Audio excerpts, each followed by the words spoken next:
E aí, Ivan? Estou me esperando aqui há 5 minutos já, 18 horas eu entrei. Você não estava aparecendo ao vivo. Não estava aparecendo? Não estava aparecendo ao vivo. É, já tinha umas 5 pessoas aqui comigo desde a hora que eu entrei, mas a Eu gente já fiquei começa aqui observando e agora. não estava aparecendo ao vivo. Ok.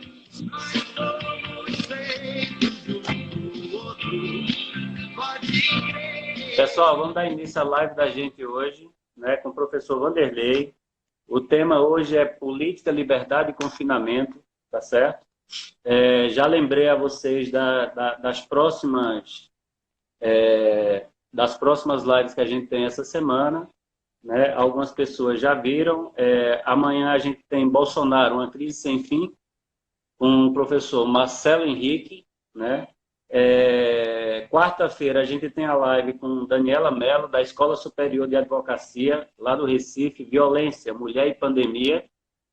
E na sexta-feira a gente repete aquela live que não funcionou direito porque a conexão da internet estava ruim, que foi a live com Mariana Fischer, professora de Direito da UFPE, sobre discursos do ódio e democracia. Então, amanhã a gente se encontra aqui com o Marcelo, na quarta-feira a gente se encontra aqui com Daniela e na sexta-feira a gente encontra com a Mariana Fischer, ok?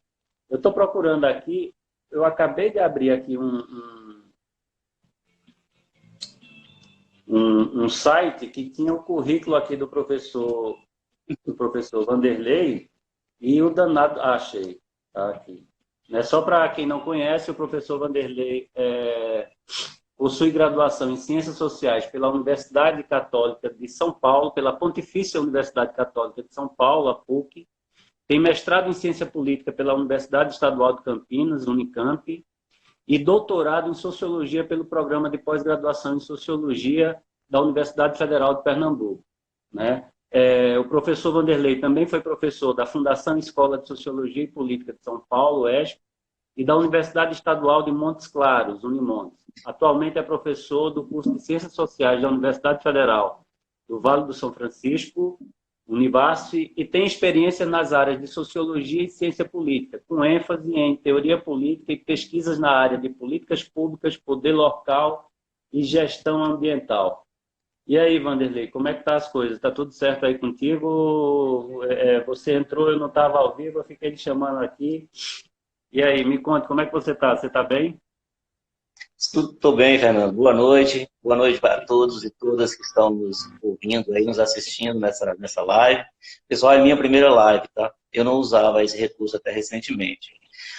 Coisas do confinamento. Mas então, eu tenho conseguido ficar bem no confinamento, apesar de todas as dificuldades que o confinamento traz. Eu tenho conseguido ficar bem, tenho trabalhado bastante. E o conjunto de demandas é muito grande. Você sabe, eu assumi recentemente a presidência da Sindunivasf, Sindicato de Docentes. A gente, em seguida, nem conseguiu fazer a transição direito e entrou no período de isolamento, de confinamento, mas em seguida também aconteceu a nomeação do reitor pro tempore, o interventor na Univasf. Isso já demandou que a gente fizesse uma série de reuniões em conferência, e emitisse notas e muito embate em lista de e-mails, em grupos de WhatsApp. E hoje mesmo participei mais cedo de uma reunião. Enfim, eu estou conseguindo me manter mais tranquilo, mas com muita atividade. Ah, que bom. Eu não estou conseguindo produzir como você, não. Eu não sei essas lives que a gente está fazendo aqui. Para ler, essa semana eu li, eu acho que 2 projetos de mestrado de orientandas, né? Mas eu não estou conseguindo estar nesse pique tão intenso como algumas pessoas estão, não. Estou até me preparando para isso. Essas lives também tomam um certo tempo, né? Só para explicar às pessoas, a gente ia começar agora em março, num projeto que foi aprovado na Pró-Reitoria de Extensão. Nós íamos começar um projeto de podcast, né, onde que o objetivo era conversar com acadêmicos, né, mas com uma linguagem bem mais acessível às pessoas que não são necessariamente do meio acadêmico. A gente ia começar isso em março e aí veio a pandemia. Então, um dia do nada aqui, eu conversando com alguém, eu digo, a gente não começou o podcast, tem um monte de gente aí começando a fazer live, e aí hoje é a nossa 7ª live. a gente estava fazendo 2 por semana, desde que começou. Começou com Elga, depois a gente fez uma com Newton, depois com Hermógenes. Eu acho que depois de Hermógenes a gente fez uma com Paula e com a Bárbara, né, que é cineasta. Depois a gente fez uma outra com Delcides e agora essa com você. Então é a 7ª. E essa semana a gente tem 4 marcadas, né? Mais 3 além dessa daqui. E para a semana que vem a gente já tem pelo menos 2 certas, né? E tem uma que está dependendo de confirmação, e aí eu não vou adiantar, porque a gente ainda não sabe qual é. Para quem já está com a gente vai começar a conversa aqui com o professor Vanderlei, e as perguntas ficam para os 20 minutos finais, tá certo? Só para... Vocês podem interagir, mas aí eu chamo a atenção o seguinte, quem for fazer pergunta, aperta aqui, ó. Tá vendo onde tem uma interrogaçãozinha?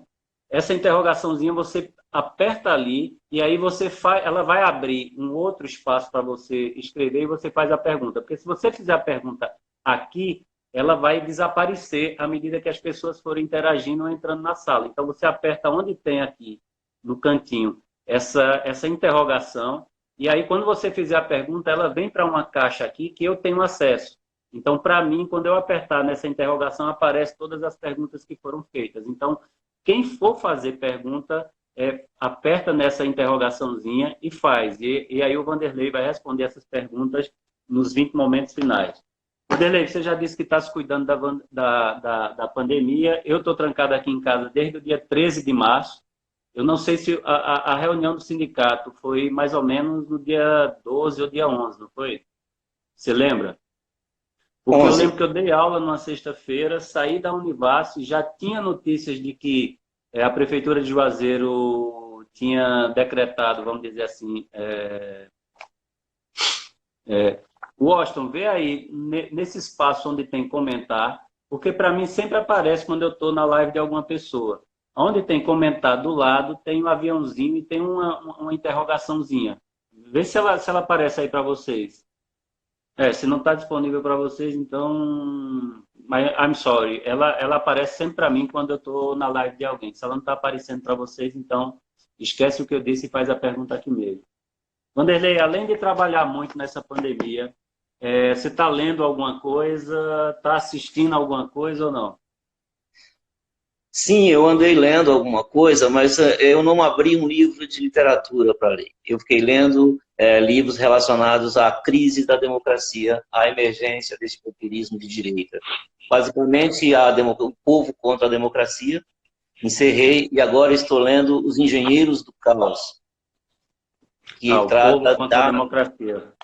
O povo contra a democracia, do Yasha Mounk, e agora estou lendo Os Engenheiros do Caos. Como fake news, as teorias da conspiração, os algoritmos estão sendo utilizados para disseminar o ódio, o medo e influenciar eleições. Do Juliano da Empoli. Olha aí, pessoal, ótimas dicas de leitura. Está assistindo alguma coisa? Está acompanhando alguma série ou não? Série eu acompanhei pouco, finalizei, maratonei Casa de Papel, né? E assisti aquela série que foi indicada pela Bárbara, Olhos que Condenam. A série é excelente mesmo, uma série de poucos episódios, acho que 4 episódios, maravilhosa. E ela realmente é muito, muito, muito interessante sobre o sistema prisional norte-americano, os adolescentes que são condenados por um crime qual eles não cometeram e passam dos 14 aos 30 e poucos no sistema prisional norte-americano e depois tentando sair, tentar reconstruir sua vida. Muito bacana, eu recomendo também. E tem uma série que eu já vi pela segunda vez, que eu gosto muito, quem não viu ainda poderia ver, que é uma série Coisa Mais Linda, é uma série brasileira sobre o Rio de Janeiro dos anos 50, começa ali o surgimento da Bossa Nova e tal, é uma sériezinha leve e bonitinha, gostaria de ver. Aí aproveitei e assisti aqueles filmes bacanas que surgiram nesse momento, né? Filmes que têm tudo a ver com esse momento. Coringa, O Poço, são filmes que parece que foram feitos para esse momento. Aí assisti também Dois Papas, é por aí, isso aí. Oh, que massa. Eu assisti série só na primeira, segunda semana de pandemia. Nem série eu estou assistindo, mas eu anotei aqui as que você recomendou. Nem tinha percebido que Bárbara tinha recomendado essa aqui e vou procurar ver. Para quem está assistindo, está vendo que eu estou resfriado. Eu não sei se isso é o Covid-19, mas pelo menos aqui em casa não tem ninguém, sou eu só. Anderlei, e aí, a gente sempre faz uma pergunta aqui no início da live da gente, que é a seguinte: como é que você imagina que seria essa pandemia nos anos 80? Nos anos 80, no Brasil, É. o quadro brasileiro dos anos 80, década perdida, um quadro de pobreza, de extrema pobreza muito grande, mas tem alguns elementos aí que ajudam a pensar como poderia ser. A dinâmica social era bem menor, as cidades eram menores, ainda havia populações isoladas em regiões, aí, em muitas regiões. Um governo que não teria dificuldade nenhuma de impor um confinamento, mas também um sistema de saúde extremamente fraco. Então, Uhum. provavelmente, numa situação dessa, no quadro brasileiro, especulando aí, a gente poderia ter uma curva bem mais tranquila, bem mais branda de contaminação, menos vertical, mas o sistema de saúde seria colapsado muito facilmente e talvez a letalidade fosse bem maior do que agora. Mas era um período em que as liberdades individuais, com as quais a gente vai tratar daqui a pouco, nem estavam a pleno vapor no Brasil. Estávamos ainda saindo de um regime militar. A Constituição de 88, só no final dos anos 80 que ela vai ser elaborada. A primeira eleição democrática no final da década.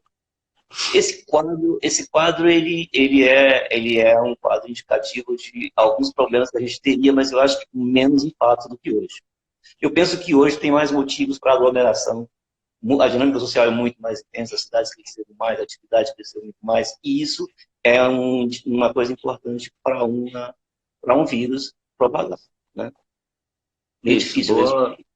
Não, é difícil responder. A gente pergunta, eu fiz essa pergunta, eu comecei a fazer essa pergunta às pessoas que participavam aqui da live, para a gente imaginar, né? Eu achei engraçado, semana passada, a Mariana, eu acho que a Mariana respondeu, putz, se fosse nos anos 80, a gente estava todo mundo trancado dentro de casa ouvindo The Cure, né?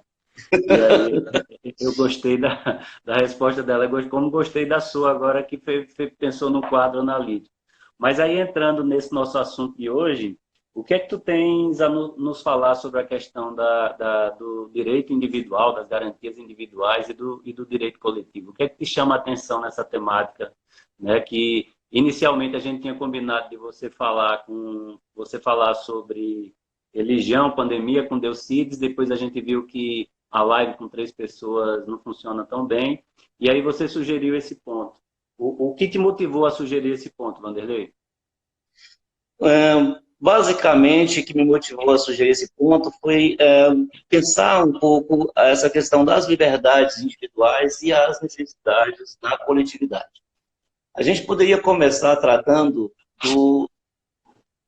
da formulação das liberdades individuais, liberdade de participação política, de associação, liberdade de locomoção, liberdades que foram fundamentais, que foram tematizadas pelo iluminismo, pelos iluministas e que estão na base do Estado Democrático de Direito.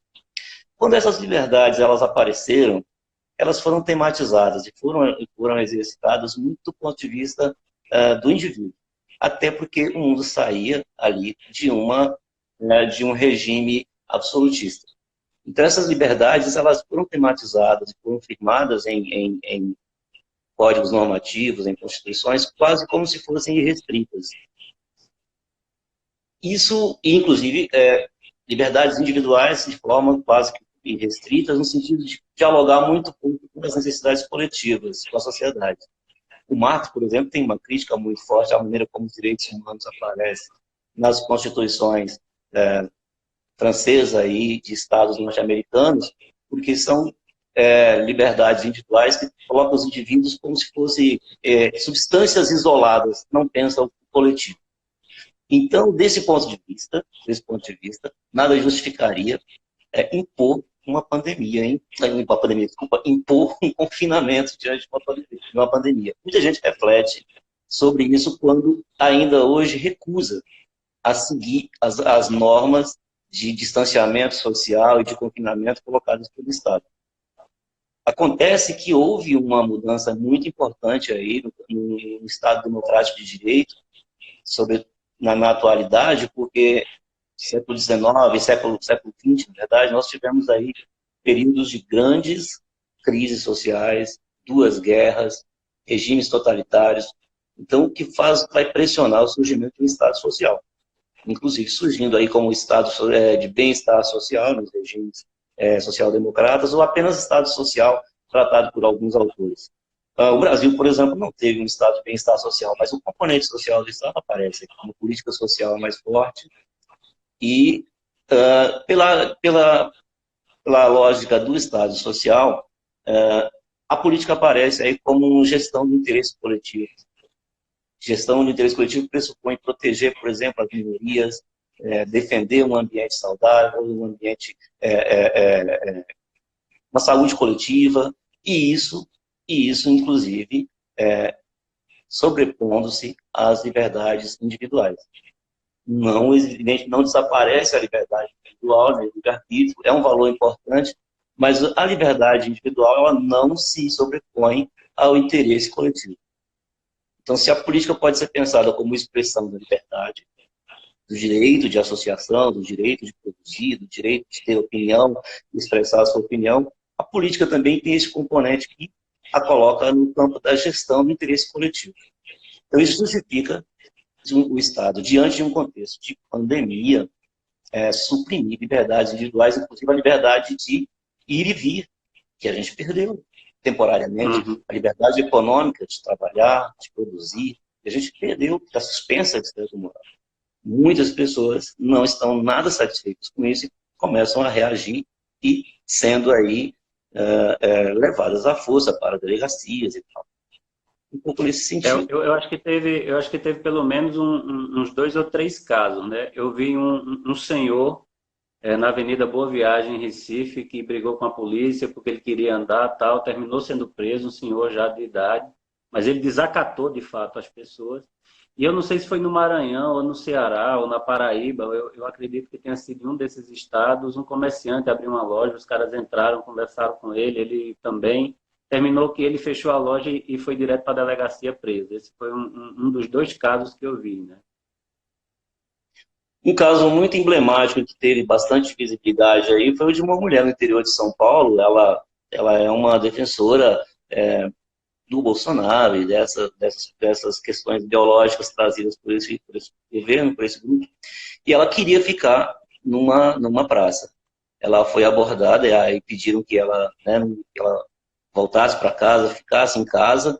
E ela disse que ela não entrava nesse barulho aí do coronavírus, que isso era uma estratégia da ditadura comunista, do PT, e que ela ia permanecer ali porque ela tem o direito de ir e vir, o direito constitucional de ir e vir.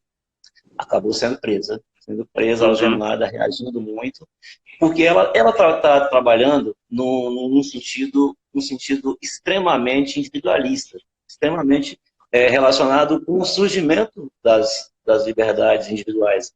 E ela está se esquecendo que algumas coisas mudaram. Foi preciso que o Estado assumisse, aí, enquanto agente da política, que o Estado assumisse um compromisso maior com o bem-estar coletivo, que é o que, de fato, justifica esse momento de a intervenção muito grande do Estado nas liberdades individuais nesse momento. Isso. Eu estava eu estava procurando alguma coisa para ler sobre essa temática da gente. Eu não sei se você chegou a ver isso, mas eu acho que, independente de você ter visto ou não, eu acho muito importante a gente frisar os princípios Siracusa, né, da ONU sobre essa coisa das restrições aos direitos individuais, né? Então, eles falam que é possível, sim, suprimir os direitos individuais em tempos de pandemia, de calamidades, etc., mas aí eles fazem algumas ressalvas que eu acho interessante a gente tocar no assunto, né? Que eles falam sobre se você como é que se diz, vai suprimir os direitos individuais das pessoas, é necessário que isso esteja previsto e adotadas de acordo com a lei. Ou seja, você está suprimindo os direitos, mas você não está fazendo de qualquer modo. Você tem que estar obedecendo à lei. Ela tem que ter um objetivo legítimo e de interesse geral, que é o caso agora da pandemia, né? Ou seja, se a gente sai de dentro de casa a hora que der na cabeça, você cria um problema maior para a sociedade do que se você ficasse em casa. Elas têm que ser aplicadas de forma menos intrusiva e restritiva possível para alcançar o objetivo. Ou seja, há, vamos dizer assim, uma limitação, mas também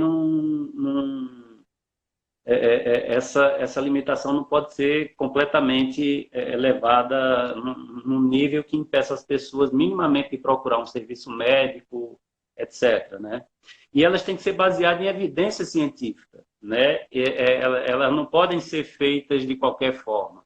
E isso me parece um pouco complexo para a gente no Brasil, quando a evidência científica é uma coisa importante e a gente tem toda uma discussão sobre o negacionismo, né? Elas não podem ser discriminatórias, ou seja, você não pode fazer isso apontando um grupo específico da sociedade, né? E ela tem que ter duração limitada. Ela não pode ser ad eternum e por aí vai, né?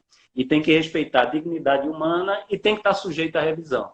Eu acho que é um ponto de partida interessante para a gente pensar, né? E aí você pode desenvolver ou pode puxar um outro gancho. Seguramente, o risco de você tem nesse momento é de governos que possam eventualmente utilizar as justificativas que existem aí para impor um isolamento, um confinamento e suspensão, portanto, de liberdades individuais, e isso tomar uma proporção que escape à legalidade, às legislações vigentes, aos tratados internacionais. Então, a ONU tem uma preocupação grande com isso. A OMS faz as recomendações muito claras e tem acompanhado com muita coisa. Eu acho que o risco político de um momento desse existe.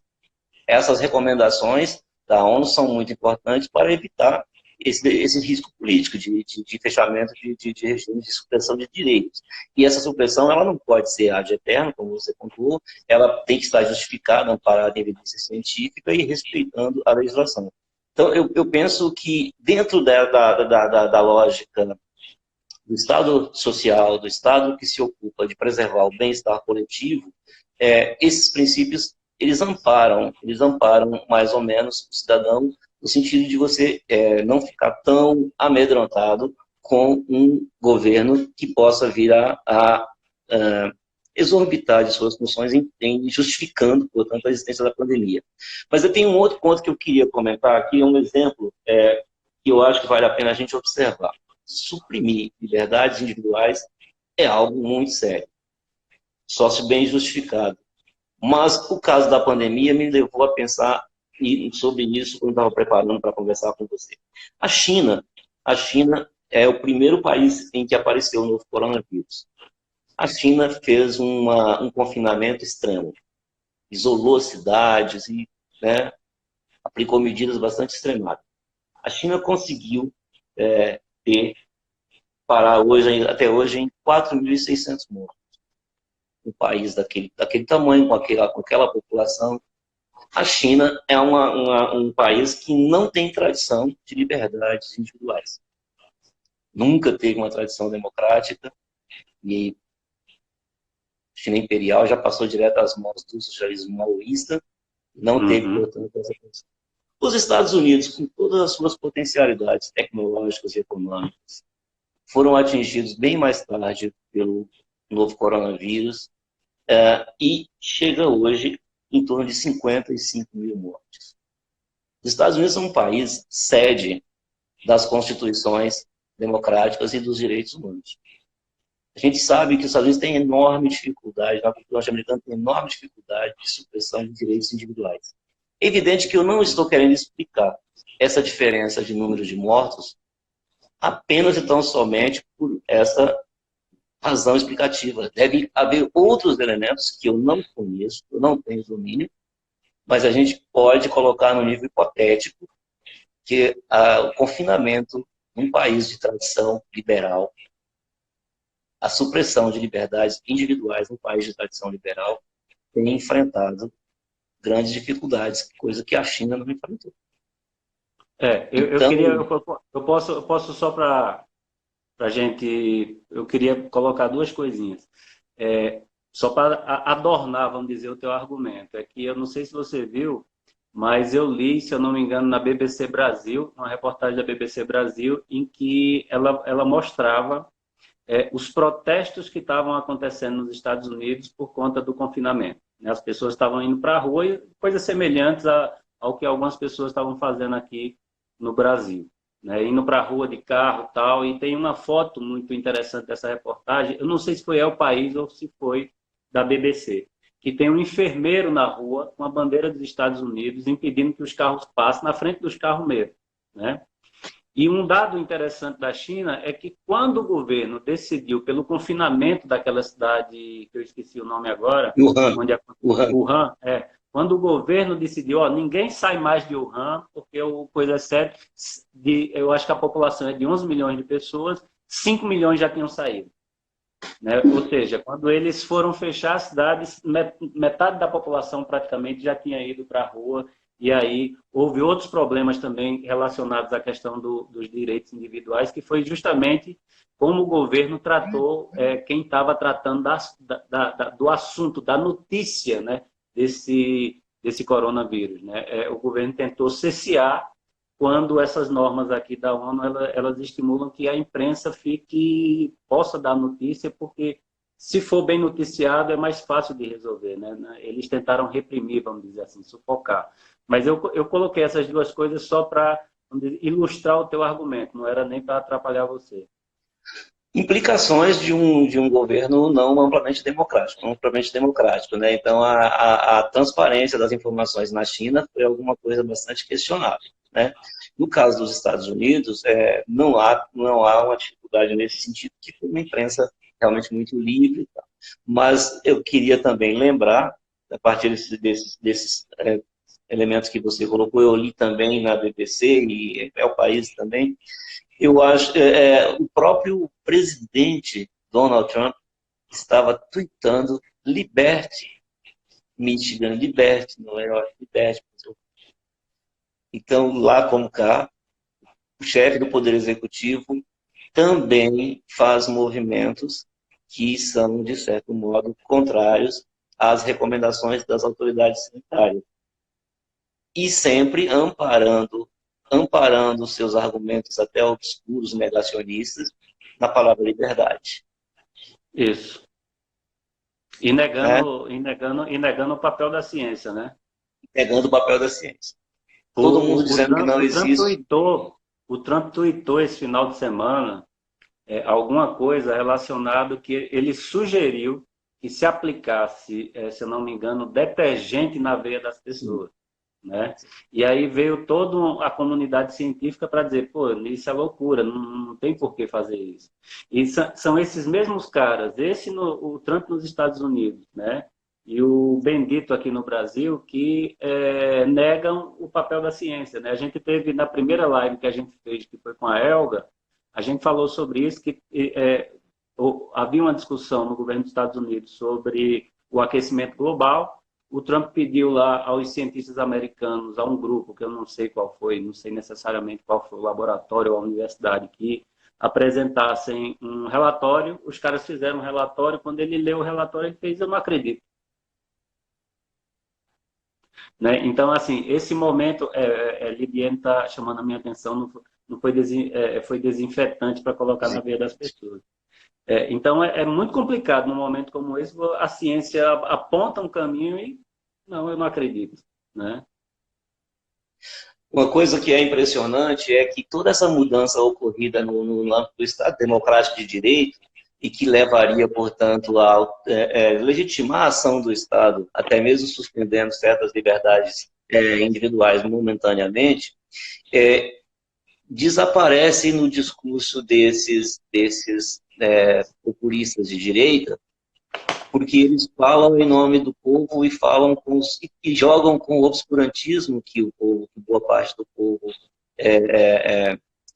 comunga, vive, sofre. Então, eles contestar a ciência é se aproximar do senso comum, né, dos seus eleitores, e de maneira bastante irresponsável, porque não tem a menor evidência científica de que desinfetante possa vir a ter algum efeito contra vírus.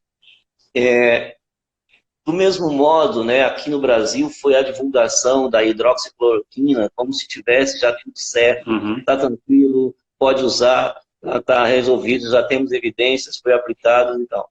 Agora eu vou dar uma notícia que é importante a gente falar, mas o presidente da CAPES, agora o novo presidente da CAPES, ele pertence a um grupo de professores e cientistas de universidades federais que são docentes pela liberdade, e eles estavam em contato com bolsonaristas para indicar os testes e o uso rápido de hidroxicloroquina. Eu tive acesso a um áudio dele em que ele fala para os seus pares, já conseguimos implantar essa questão. Agora está com o presidente. O presidente me garantiu que ele vai defender com firmeza a aplicação da hidroxicloroquina. E mesmo sabendo que ainda não tinham todas as evidências. Eu tenho o áudio desse qual o presidente? Marcelo Hermes, que agora é o presidente da Câmara. Então, nós temos obscurantismo e crítica à ciência que tem amparo em certos cientistas.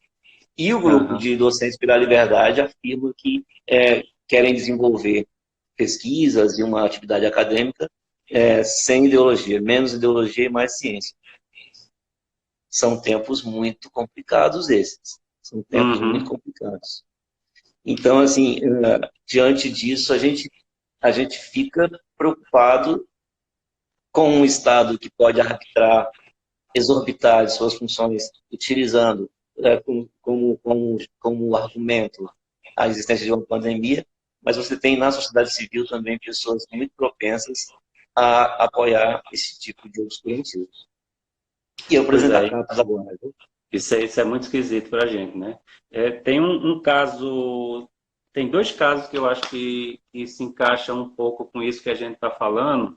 Eu não sei se você chegou a ver, eu recebi um vídeo, eu devo ter esse vídeo ainda no meu celular, de uma entrevista de um representante do Ministério Público do Rio de Janeiro, né, que a gente está falando de direitos individuais, etc., e o representante do Ministério Público ele dá uma entrevista, um promotor de justiça, na frente de um hospital, dizendo o seguinte, que se o médico tiver que escolher em algum momento, porque a UTI, se tiver lotada e não tiver para todo mundo, só tiver um leito e chegar a 2 pessoas, que ele privilegie aquelas pessoas, né, que durante o processo não fizeram campanha contra o confinamento. Então, quem estava fazendo campanha contra o confinamento, chamando para carreata, etc., o Ministério Público, e aí eu acho que ele estava falando, dando a entrevista em nome dele, isso me parece não deve ser uma decisão do Ministério Público do Rio de Janeiro, ele disse, não, aí o aconselhamento que a gente dá é que o médico escolha aquela pessoa que estava em casa,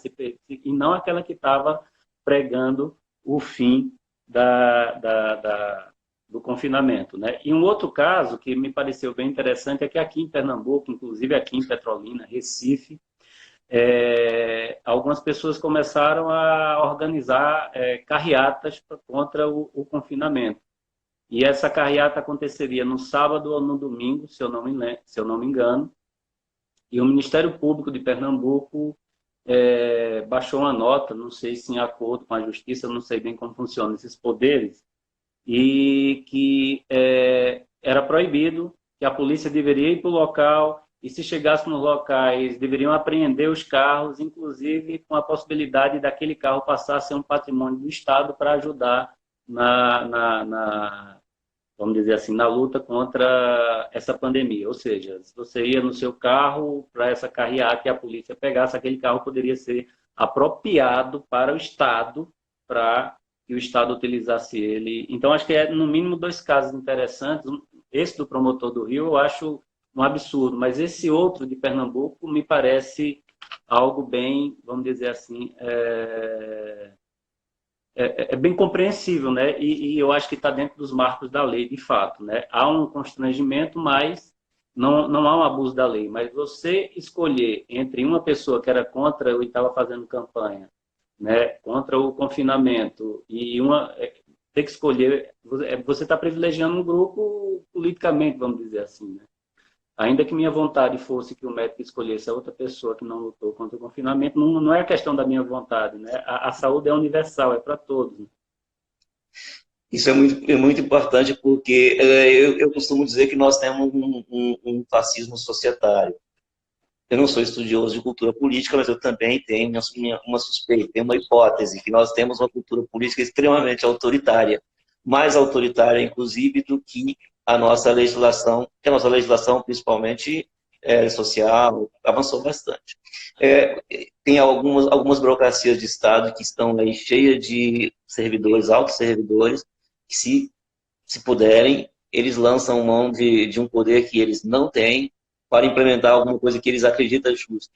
Essa é uma situação muito perigosa. Essa é uma situação muito perigosa. Torcer para que quem defendeu, quem criticou o confinamento e fez manifestações tenha alguma consequência, é um pouquinho da maldade humana, vamos dizer assim, mas isso não deveria compor as decisões das burocracias de Estado, né? Vamos lembrar de Montesquieu, que ele disse: poderíamos organizar o mundo com base na boa vontade dos homens, mas isso pode falhar. Então é melhor que nós façamos diferente, nós organizemos o mundo com base em normas jurídicas e decisões políticas que autorizem os representantes a elaborar leis e tomar decisões.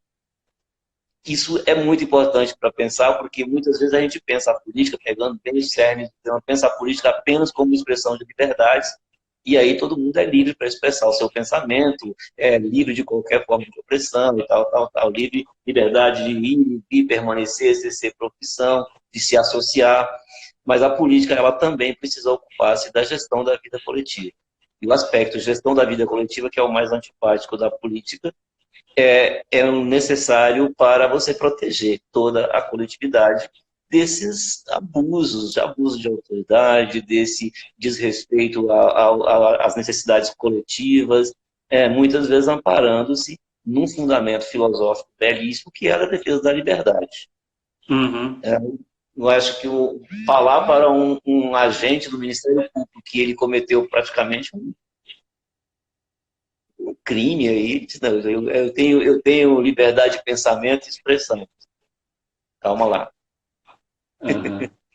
Mas vê só, tem uma coisa interessante, é que a gente está falando, você evocou Montesquieu agora, eu morei num país muito liberal, liberal no sentido mais amplo possível. Eu fiz pós-doutorado na Inglaterra, fiquei um ano entre 2015 e 2016, e eu conheci um brasileiro lá que ele tinha dois empregos. Ele trabalhava em supermercado, ele trabalhava em dois supermercados, era um brasileiro do Paraná que tinha que morar na Itália, tinha cidadania italiana, e por conta do acordo lá da Europa, ele tinha saído da Itália, que estava ruim, e foi trabalhar na Inglaterra.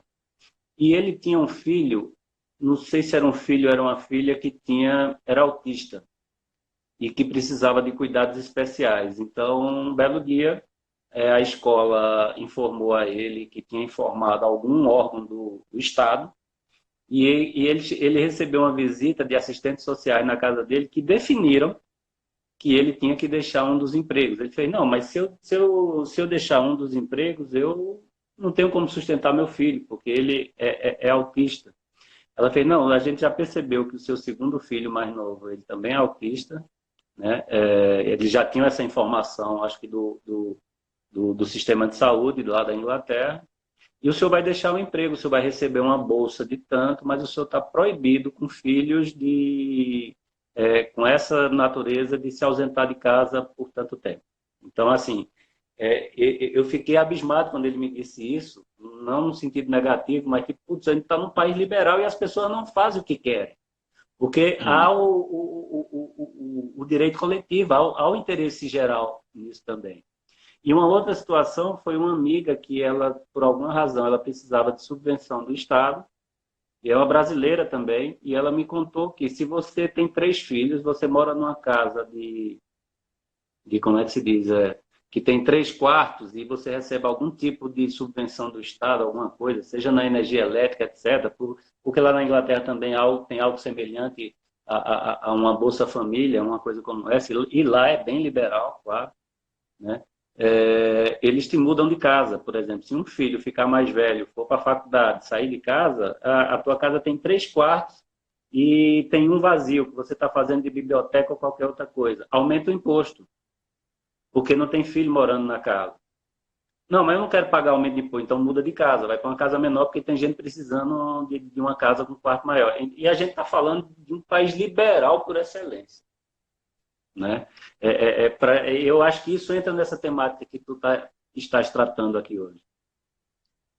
Entra bastante pesado, é uma interferência muito grande sobre a vida dos indivíduos, em nome de um valor, em nome de um valor que é as necessidades coletivas. Mas esta é uma situação que deixa muita gente extremamente assustada, e não é uma situação, pela forma como você narrou, relacionada com um momento específico de crise. É permanente, é como medida permanente. Mas vamos lembrar que esses países europeus, por mais liberais que sejam, eles tiveram em algum momento um forte estado de bem-estar social. Uhum.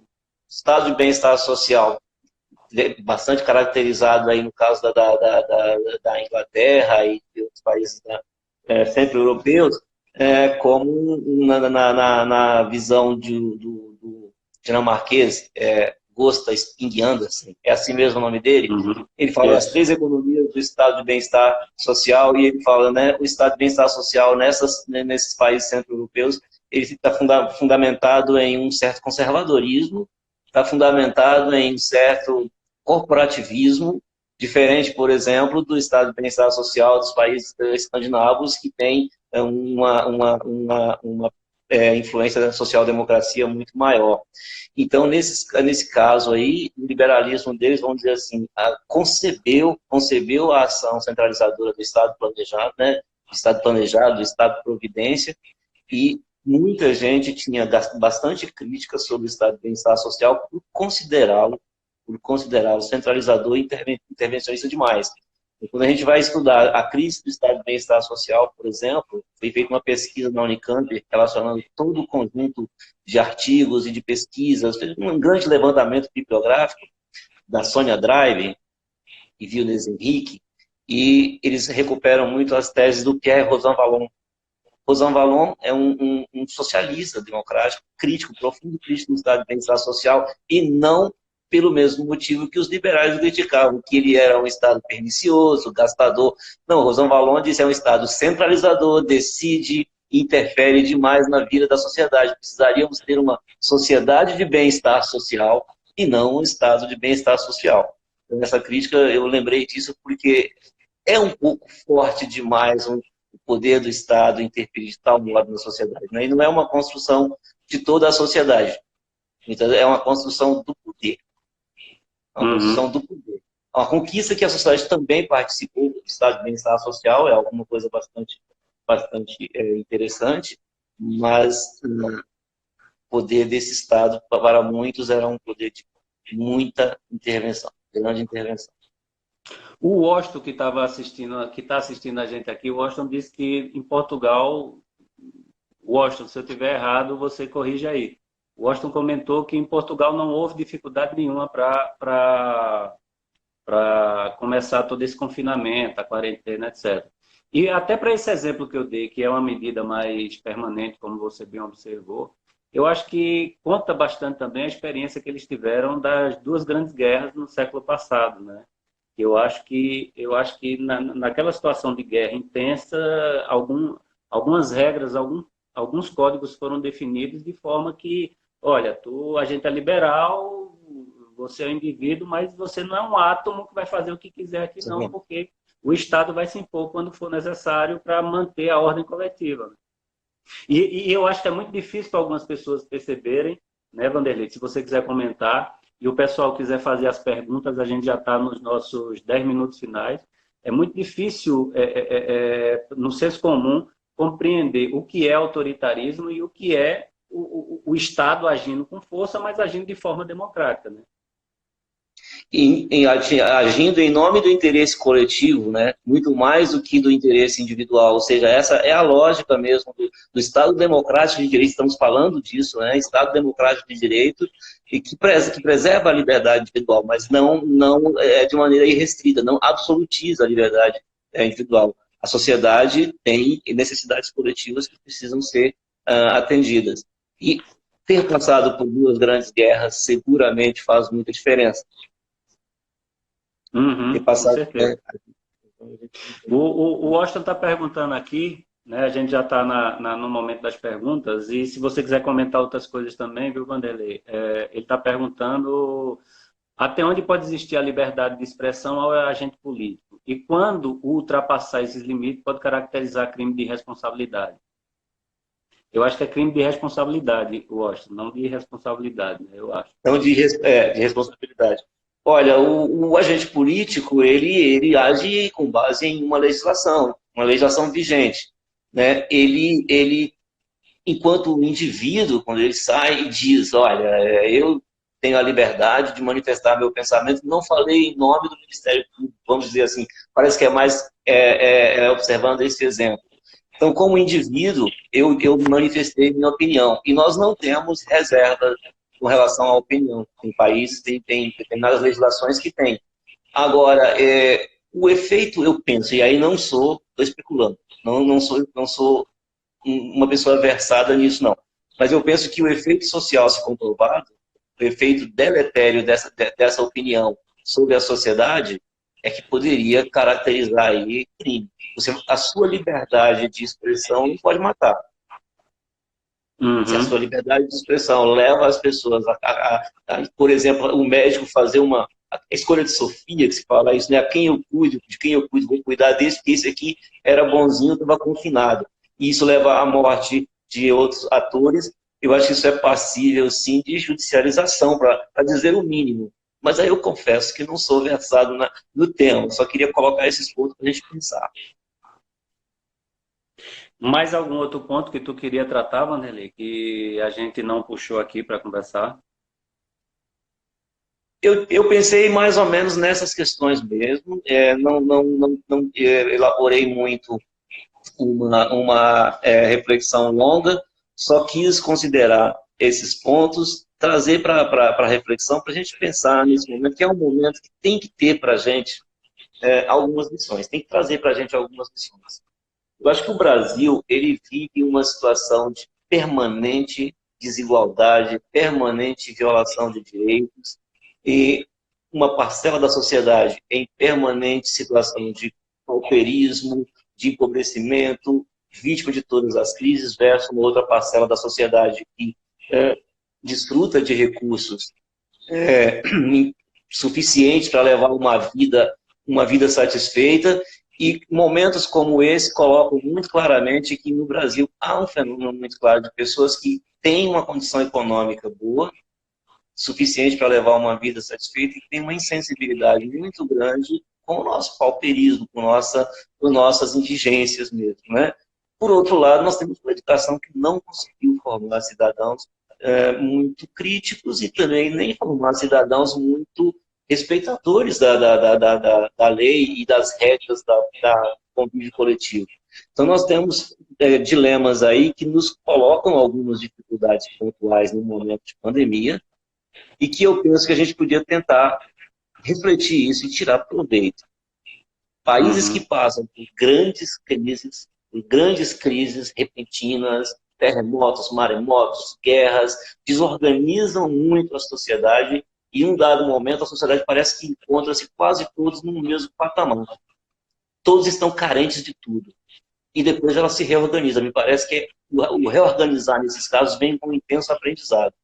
O nosso país vai mantendo uma certa pasmaceira, uma situação permanente de desigualdade abissal, vergonhosa, uma das maiores do mundo, e educação frágil, enfim, infraestrutura frágil e tudo mais, e a gente não desenvolve certos compromissos sociais importantes, penso eu. Então, eu queria colocar esses pontos, pedir para falar sobre esse ponto, para chamar a atenção para isso num momento em que, assim, é bastante antipático fazer o que a gente está fazendo, defender, portanto, o controle da liberdade, a supressão das liberdades individuais, mas a gente tem que entender que elas estão justificadas, que essa ação está justificada numa situação de pandemia. Isso que eu queria falar sobre esse tema. Mas basicamente é um pouco especulativo, é um pouco de observação geral, não tinha uma elaboração muito bem desenvolvida, não. Não, mas eu estou adorando, eu gostei bastante. Eu acho que que a conversa tá seguindo ótima, está finalizando, né? E eu acho que a gente tem uma última pergunta aqui, que eu acho bem complexa para você responder, que é da Clarissa. Clarissa Haber está perguntando até que ponto os organismos internacionais podem intervir num país como a China, em prol do interesse coletivo global. Né? Eu lembro que eu acho que vocês, cientistas políticos, que já leram Kinsey, esses caras têm uma boa resposta para isso. Responde aí, Vanderlei, para Clarissa. E aí Olha, a gente Clarissa, encerra logo depois que tu responder, porque já faltam 3 minutos. Se tua resposta se alongar mais de 3 minutos, o Instagram ele mesmo vai finalizar quando completar. vai finalizar? É. Eu vou tentar não alongar mais. Clarissa, veja bem, eu acho que os organismos internacionais, eles interferem em alguns países do ponto de vista regular, porque as constituições se submetem aos tratados internacionais e, portanto, acolhem as decisões de instâncias internacionais, de organismos multilaterais, que não é bem o caso da China, um país... Primeiro, um país que é uma potência econômica, um país que não tem uma tradição democrática muito grande, que não se submete tanto. Um país que seguramente expressa dificuldades aí para se submeter a organismos internacionais. Os organismos internacionais, eles são muito frágeis quando tem que impor decisões. Né? Por isso que boa parte das decisões são por consenso e tal. Nós temos uma situação que é uma coisa meio robesiana o sistema internacional. Há uma linha de reflexão de política internacional que trabalha com isso, é uma coisa meio robesiana. Os estados, eles estão prontos, muitas vezes, a se devorarem uns aos outros e não existe um governo soberano internacional. Então, é por aí que eu avalio, que eu analiso essa questão. Tá certo, obrigado, Vanderlei. Pessoal, a gente amanhã tem uma conversa com o professor Marcelo Henrique, Bolsonaro, uma crise sem fim, uma live amanhã às 18 horas, né? Bolsonaro, uma crise sem fim com o professor Marcelo Henrique, quarta-feira com a professora de Direito Daniela Mello, o tema é Violência, Mulher e Pandemia, e na sexta-feira também com a professora de Direito Mariana Fischer, da UFPE, Discursos do Ódio e Democracia. Vanderlei, eu queria agradecer muito a você, tá certo? Eu gostei muito do papo e se essa coisa das lives continuar avançando aqui, né, a gente vai programar outros papos com outros temas, né? Lembrando, pessoal, que essa live está acontecendo, mas ela faz parte de um projeto de extensão que foi aprovado e é registrado na PROEX, na Pró-Reitoria de Extensão da Univasf, né? E é apoiado pelo ETC, que é o Observatório de Estudo em Trabalho, Educação, Trabalho e Cultura, e pelo Colegiado de Ciências Sociais da Univasf. Obrigadão, Vanderlei, e a gente fica por aqui. Obrigado, Fernando. Obrigado, pessoal, que participou com a gente aí. Valeu. Foi minha primeira live. Pronto, haverá outras. Pessoal, a live fica disponível por 24 horas aí no meu perfil, tá certo? Então, quem perdeu ou se quiser recomendar para alguém, a live fica disponível por 24 horas. Abraço, pessoal. Até a próxima. Abraço. Até mais. Tchau.